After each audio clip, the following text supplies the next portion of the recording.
एक बार एक कवि हुआ करता था। उसकी माली हालत इतनी खराब हुई कि घर में खाने के लाले पड़ गए।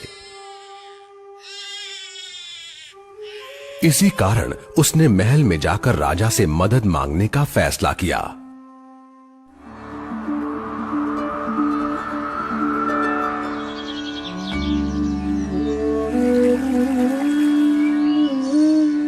राजा के बुलाए जाने पर उसने अपनी कविताएं पढ़नी शुरू कर दी।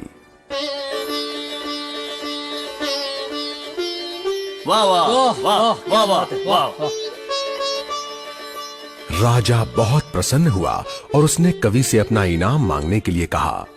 कवि ने मोहरों से सजे शतरंज की ओर इशारा करते हुए कहा, महाराज, अगर आप पहले खाने में चावल का एक दाना रखें और हर खाने के लिए उसे दुगना करते जाएं, तो मैं समझूंगा मुझे मेरा इनाम मिल गया।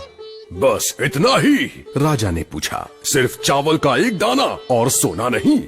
जी हाँ महाराज। तो फिर ऐसा ही हो। दरबारियों ने चावल के दाने रखने शुरू कर दिए।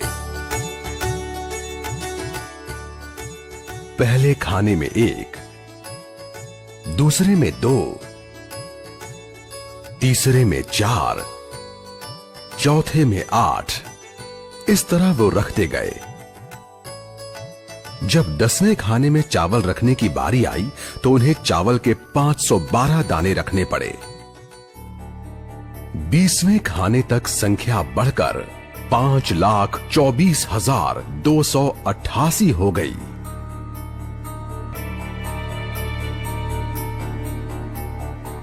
आधे हिस्से तक आते आते 32वें खाने में चावल के दानों की गिनती 214,74,83,648 हो गई।